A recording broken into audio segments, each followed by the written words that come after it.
¿Están ahí?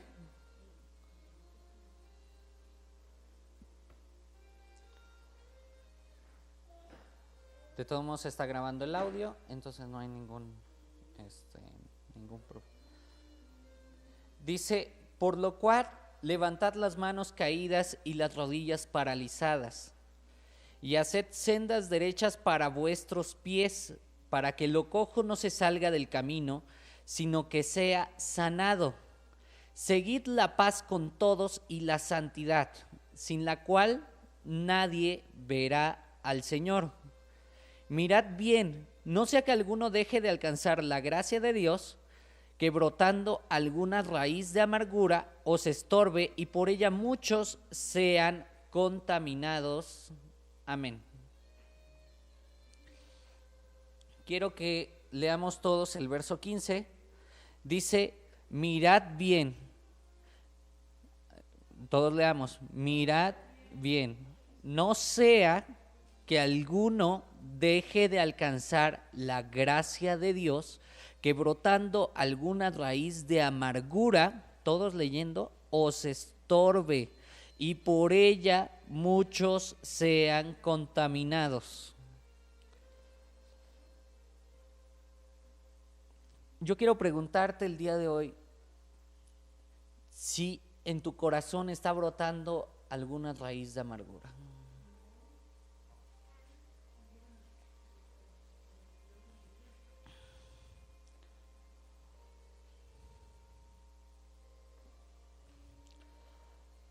Yo quiero comentarte de dónde viene esta palabra amargura.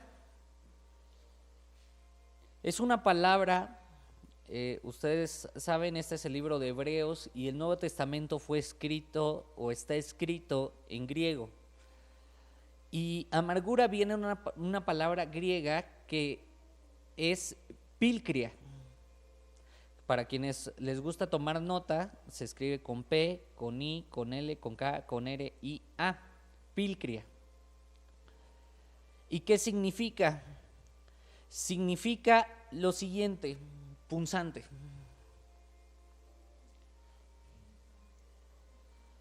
Significa también veneno. Atravesar, perforar, un amargo sentimiento duradero de frustración.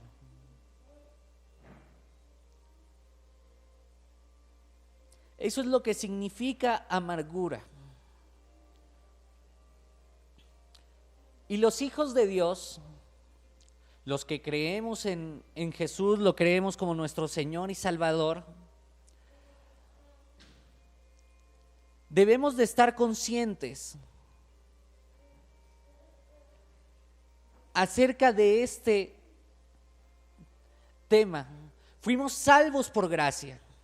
Fuimos salvos por causa de su sangre y por causa del sacrificio que hizo Jesús en la cruz del Calvario. Y si Jesús nos salvó, si Jesús nos perdonó de todo pecado, lo hizo para que tuviéramos una vida buena, una vida victoriosa, una vida en sobreabundancia.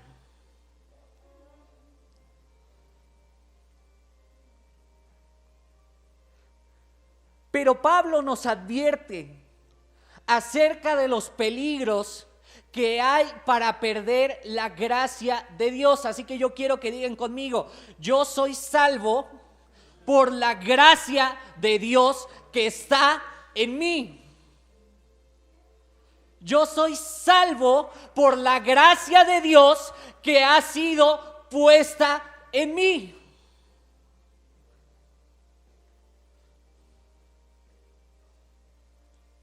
Y entonces nos hace una advertencia. Dice, haced sendas derechas para vuestros pies, para que lo cojo no se salga del camino, sino que sea sanado. ¿Para qué venimos a la iglesia? Para adorar a Dios, pero también para ser sanados del alma. El propósito que tiene la iglesia, más Mas aparte del hecho de que venimos como pueblo a adorar a Dios, venimos como pueblo a ser santificados, venimos a ser sanados.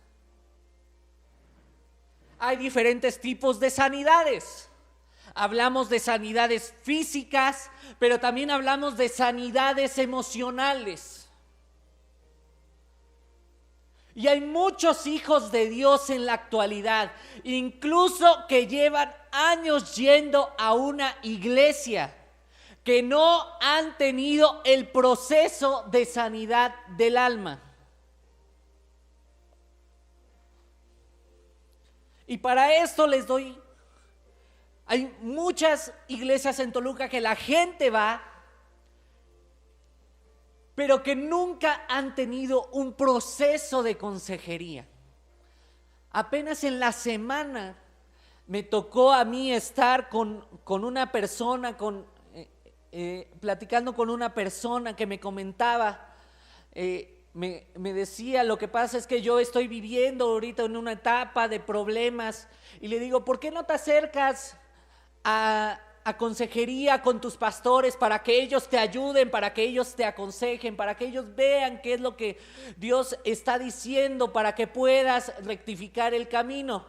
Y me comentaba que los pastores de esa congregación se habían salido y habían dejado unos líderes. Entonces, un rebaño que no tiene pastor, y yo no quiero que eso suceda en Gran Ciudad Santa. Necesitamos seguir trabajando, necesitamos seguir perfeccionándonos para que no salgamos del camino.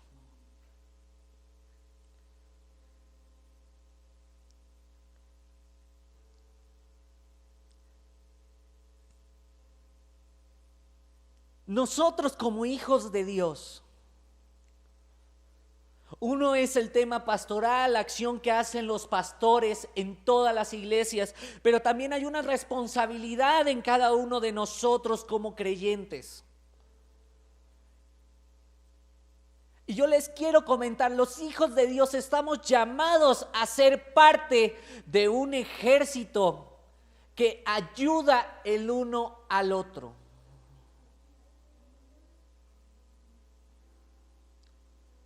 Toda aquella persona que se congrega en una iglesia y que ha empezado este caminar con Cristo y que ya lleva tiempo, tiene la obligación de ayudar a otros a que cumplan su propósito.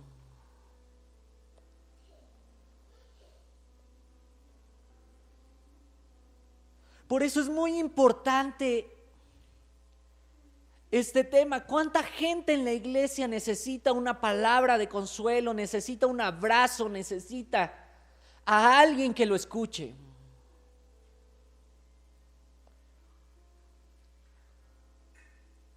Di, yo puedo bendecir a otro.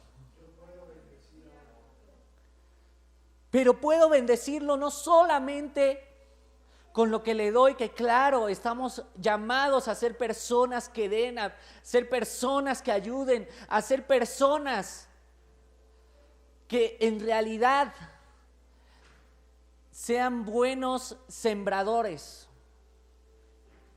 Pero hay una parte que siembra en lo material, también siembra en lo espiritual, pero también siembra en lo emocional.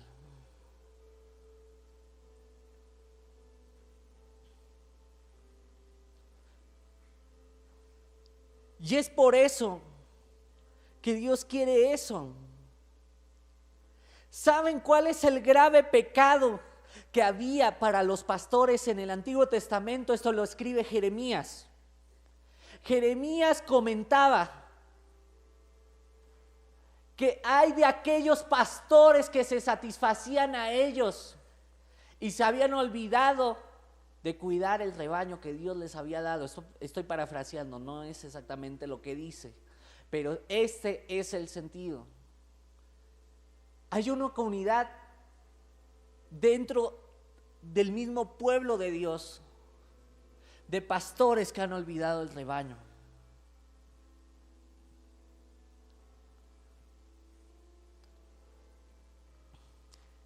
Y a veces uno se acuerda lo que dice Cantar de los Cantares,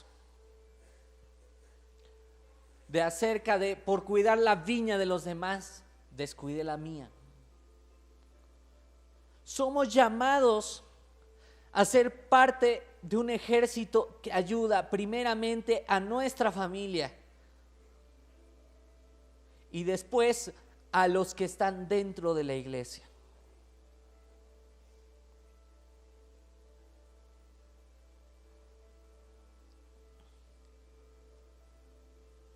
Dios quiere una iglesia que sea libre de la amargura.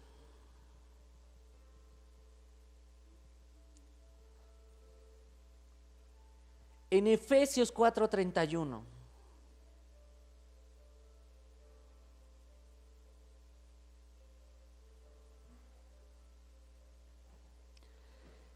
dice: quítense de vosotros toda amargura, enojo, ira, gritería y maledicencia y toda malicia.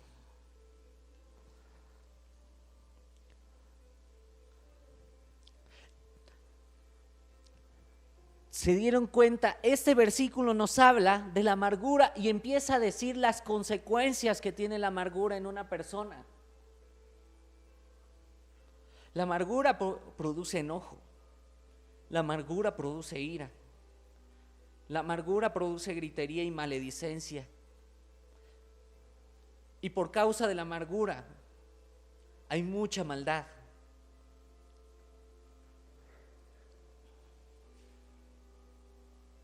Y para ejemplo de ello,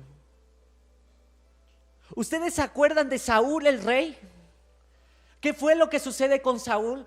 Su corazón se llenó de amargura por causa de que había desobedecido al profeta, desobedeció la instrucción que había sido mandada por el profeta.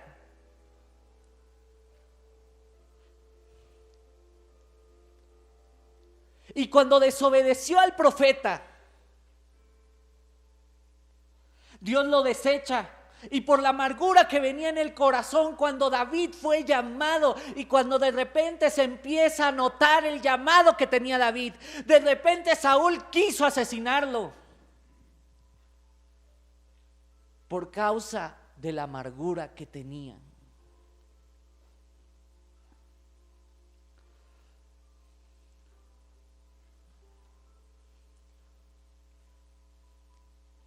Digan, yo voy a dejar la amargura de lado.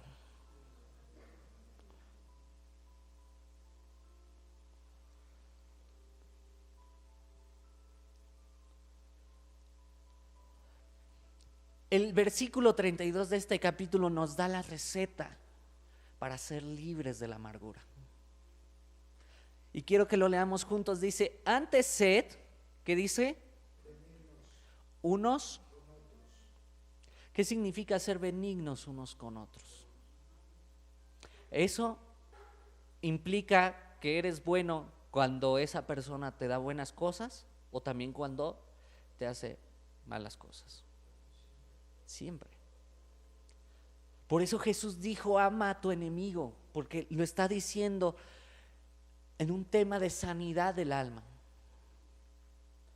Dice, misericordiosos. ¿Cuántos de aquí Dios nos dio misericordia?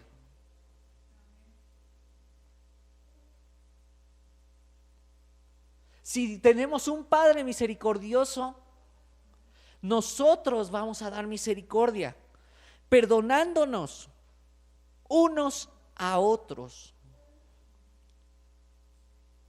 Dice, perdonen cuando quieran. Dice, perdónense unos a otros. Si alguien te ofendió, si alguien te dijo una mala palabra, si alguien tuvo una mala actitud para contigo, este es el tiempo para perdonar. Tal vez puede ser tu padre, tal vez puede ser tu hermano, puede ser un amigo que tuviste en el colegio, yo no sé.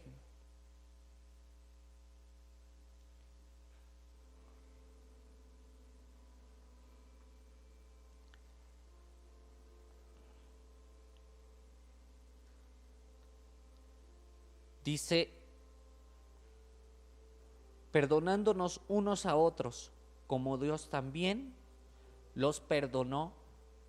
Digan, como Dios me perdonó en Cristo. Vamos a decirlo todos, como Dios me perdonó. ¿Y cómo Dios te perdonó? Sin reproches. ¿Cómo Dios te perdonó? Sin pedirte nada a cambio.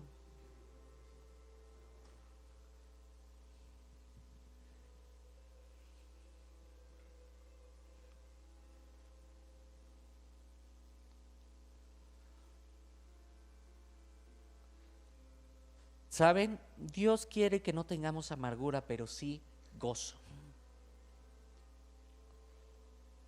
¿Saben qué produce el tema cuando hay sanidad en el alma, cuando se deja de ser libres de la amargura? Hay gozo constante.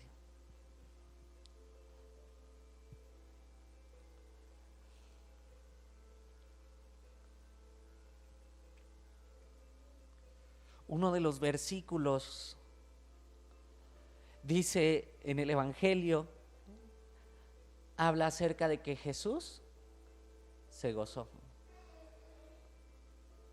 ¿Sí sabían eso? Hay un solo versículo, pero es suficiente, que menciona que Jesús se gozó.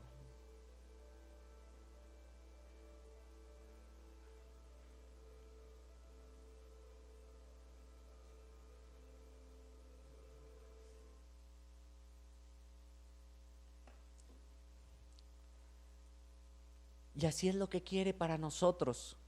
Quiere que nos gocemos en Él.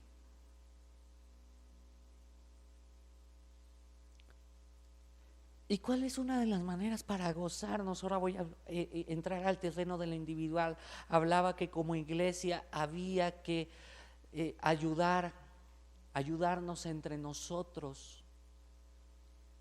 Pero en lo individual, ¿cómo? También, aparte del perdonar.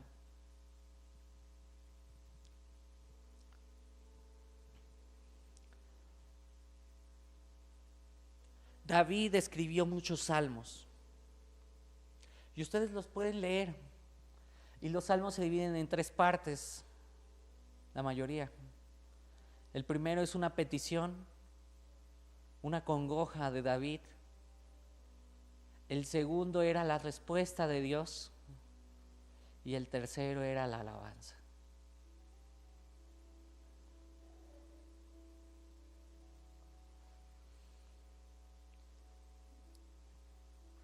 Cuando estés en amargura, cuando estés en alguna situación difícil, yo te pido, pon tu radio, pon tu celular, pon tu bocinita y adora. La adoración te ayuda a descargar todo ese problema que tienes. ¿Por qué creen que dejó Dios en la Biblia todo un libro de cánticos? Porque salmo significa cantos. Porque es importante la alabanza y la adoración.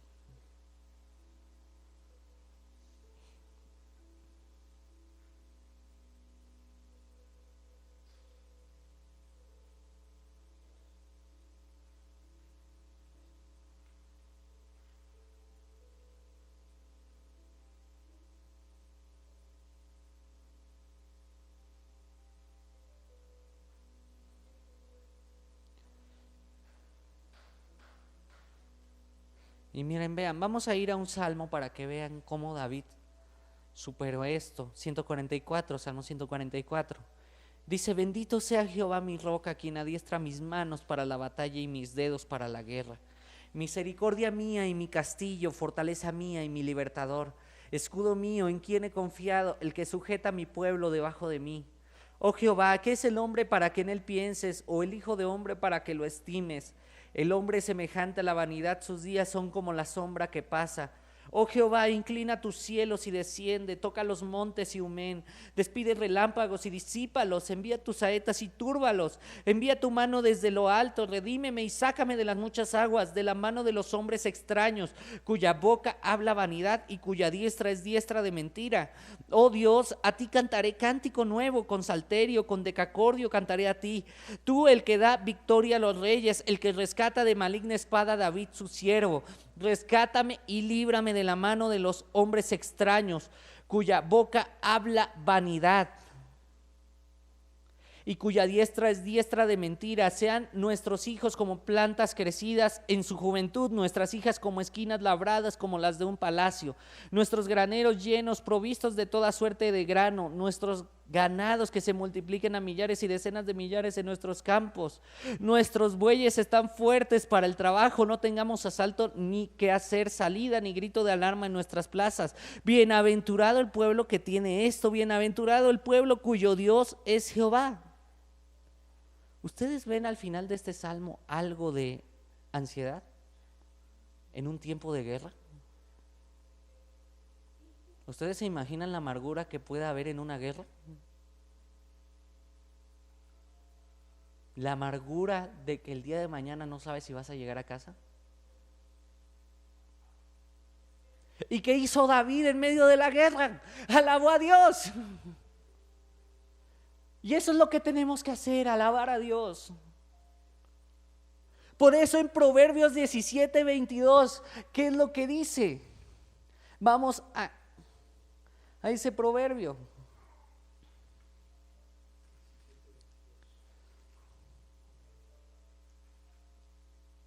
Dice: el corazón alegre constituye buen remedio, mas el espíritu triste seca los huesos. ¿Quieres que se te sequen tus huesos? ¿Quieres vivir menos en esta tierra? Amárgate. ¿Quieres vivir mucho? Alégrate. Y sean como niños, como Carol. Sean como Carol, pura sonrisa.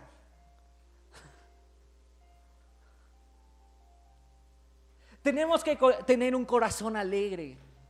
Tenemos que tener un corazón contento para Dios.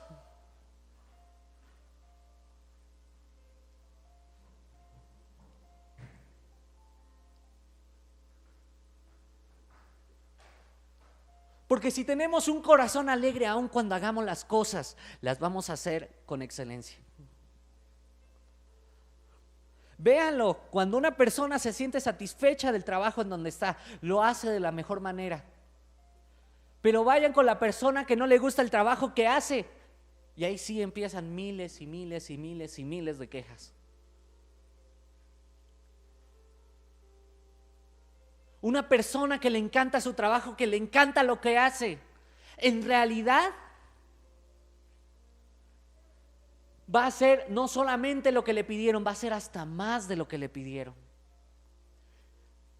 Por eso, para mí es muy importante que los servidores, que quienes sirven en el ministerio, que quienes sirven en el liderazgo se sientan bien. Por eso para mí es muy importante que la iglesia se sienta bien, porque si se siente bien, si tienen un toque de Dios, si tienen el gozo del Señor en sus corazones, van a venir. Y si vienen, estas sillas se van a llenar. Porque a mí es lo que me interesa. A mí no me interesa tener multitudes en un primer momento en que, claro, queremos que esta iglesia crezca y que fructifique, porque esa es la palabra que tenemos, que se va a multiplicar. Pero a mí me interesa que tú como iglesia disfrutes los servicios, que disfrutes de su presencia, que disfrutes de la maravillosa presencia de Dios que está descendiendo sobre esta casa. Y no importa lo que suceda. Si tú tienes la presencia de Dios, si la presencia de Dios vive en tu casa, tú tienes que vivir en completo gozo.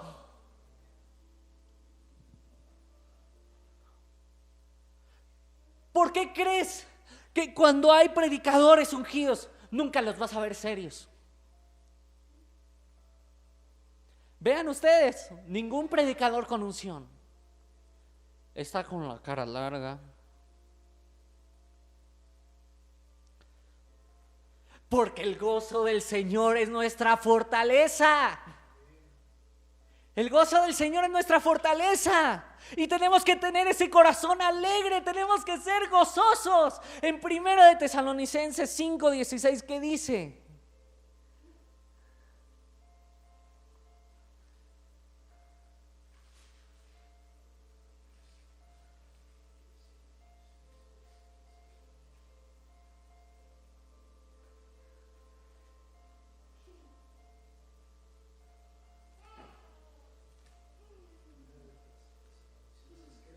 Cinco 16. 5:16. Espérenme que se atora un poquito. Dice, 1 de Tesalonicenses 5:16, dice, estad siempre gozosos.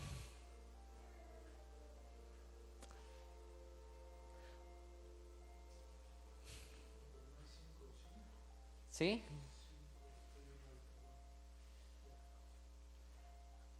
¿Qué dice? ¿Estad siempre? A ver, ¿estad siempre?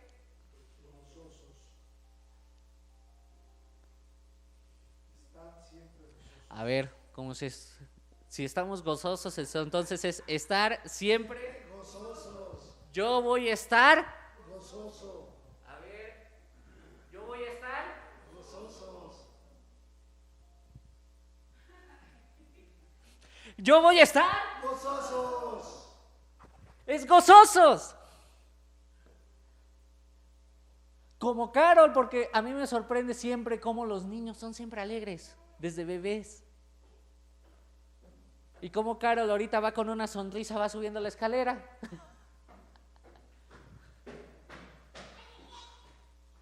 Tenemos que ser como niños. ¿Acaso cuando éramos niños no siempre nos reíamos por cualquier cosa?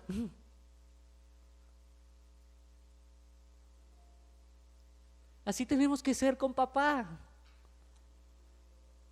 Tenemos que ser gozosos. Porque si tú empiezas a tener amargura en tu corazón y tú la empiezas a consentir, dice aquí, no dejen raíz de amargura.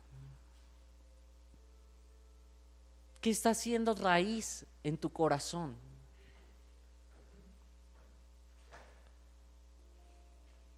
¿Está haciendo raíz los malos pensamientos? ¿O está haciendo raíz el gozo del Señor?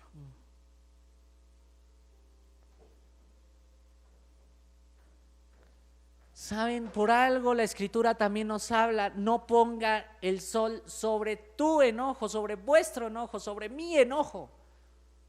¿Qué significa esto de no esté el sol sobre tu enojo? Que no tiene que pasar ni siquiera de la tarde.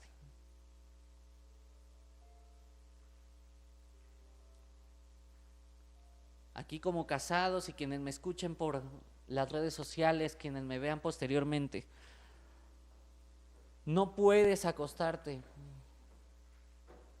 enojado con tu esposo o con tu esposa,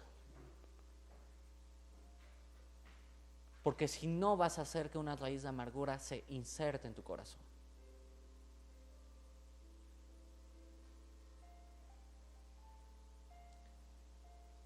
Hijos, no puedes acostarte si estás enojado con tus padres o con tus hermanos. Y padres no pueden acostarse enojados de sus hijos. Esto aplica para todos. No se ponga el sol sobre su enojo.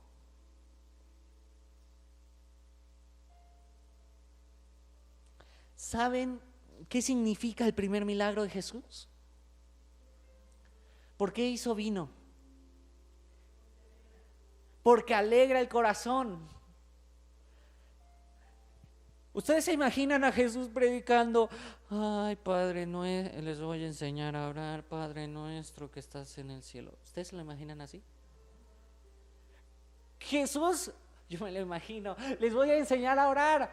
Digan conmigo: Padre nuestro que estás en los cielos, santificado sea tu nombre. Venga a nosotros tu reino.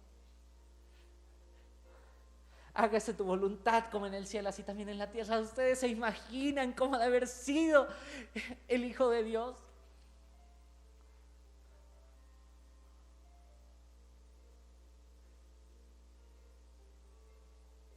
¿Ustedes se imaginan cuánto era el gozo? Que hasta los fariseos lo criticaban porque decían: amigo de publicanos y pecadores es. ¿Acaso ustedes cuando se juntan así en una comunidad más grande, acaso ponen una cara de: ay, sí, oh, sí? Más si están en una fiesta, no, pues va a hablar Jesús. ¿Ustedes se imaginan? Yo me imagino que le hacían preguntas, yo me imagino que estaban sentados todos maravillados por todo lo que enseñaba Jesús. Yo me imagino cómo era estar a un lado de Jesús y cómo el hecho de verlo te alegraba el día. Al grado que personas se acercaban y querían acercarse a Él, ya sea por sanidad, por liberación, o cómo Zaqueo, este hombre que se sube a un árbol sicómoro, y yo me imagino a Jesús viéndola y decirle: Zaqueo, baja pronto, porque hoy es necesario que pose en tu casa.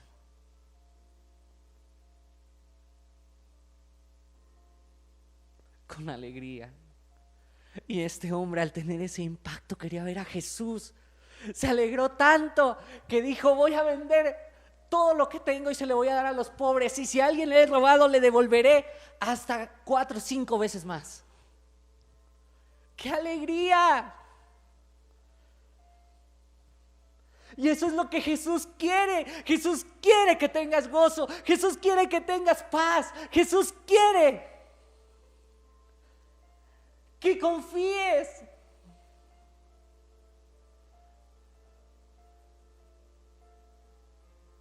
Estamos a ser llamados a ser el pueblo del sumo gozo, porque tenemos al Dios más grande, tenemos al Dios más increíble, tenemos al Dios más maravilloso, y su nombre es Jehová de los ejércitos. Tenemos a nuestro Salvador, se llama Jesús, que nos dejó al Espíritu Santo. Esa es la mayor alegría que podemos tener.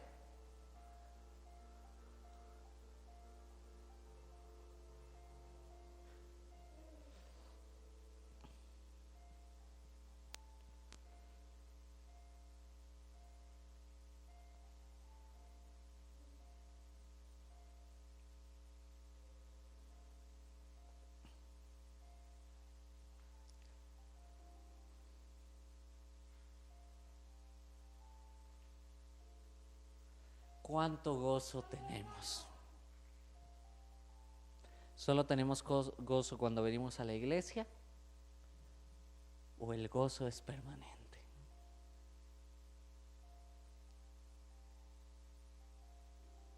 Y yo les voy a comentar algo. Han habido temporadas en mi vida increíbles, maravillosas.